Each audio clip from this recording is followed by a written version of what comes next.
23ஆம் அதிகாரத்தில் நாம் இன்னும் காரியங்களை நாம் வாசிக்கும் பொழுது 23ஆம் அதிகாரம் 20 நான் வாசிக்கிறேன், கவனிங்கள்.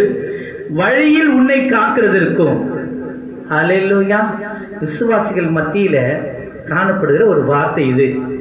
வழியில் உன்னை காக்கிறதற்கும், நான் ஆயத்தம் பண்ணின ஸ்தானத்துக்கு உன்னை கொண்டு போய் சேர்க்கிறதற்கும், இதோ நான் ஒரு தூதனை உனக்கு முன்பே அனுப்புகிறேன், அவர் சமூகத்தில் எச்சரிக்கையாயிருந்த என்று சொல்றாரு. உன் போக்கையும் உன் வரத்தையும் இது முதற்கொண்டு என்றென்றைக்கும் காப்பேன், நான் உன்னை ஆசீர்வதிப்பேன் என்று சொல்லுகிறார். அல்லேலூயா. நீ போகும்போது அவர் உன்னோடு கூட வருகிறார், நீ திரும்பும் போதும் அவர் உன்னோடு கூட வருகிறார். அல்லேலூயா.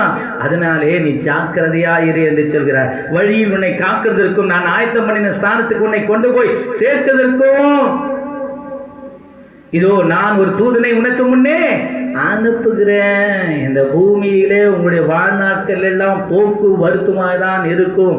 ஆனால் தேவனுடைய சமூகத்திலே கொண்டு போய் சேர்க்கிறவர் உங்கள் நடுவில் இருக்கிறார். அந்த ஆத்மாவை எல்லா மரணத்துக்கும், கண்ணிக்கும், பாதாள வல்லடிக்கும் தப்பிக்க வல்லவர் உங்களோடு கூட இருக்கிறார். நல்லா கவனிங்க. கடந்த நாட்கள் கூட கணவன் மனைவி பிள்ளைகள் அவங்க ஒரு கல்யாணத்துக்கு போயிருந்தப்போ கார் ஆக்சிடென்ட் ஃபுல்லாக காலி. நல்லா போனீங்க. நம்ம அதிக பிரயாணம் எடுக்கிறோம். நம்ம சமாதானத்தை வீடு தருவேன்னா நம்மை காக்கிறவன் நம்மோடு கூட இருக்கணும். நம் ஞானத்தையும் ஆலோசனையும் கொடுக்கிறவன் நம்மோடு கூட இருக்கணும். நம்ம மரணத்திலிருந்து நம்மளை தப்பி வைக்கிறவர் நம்மோடு கூட இருக்கணுங்க.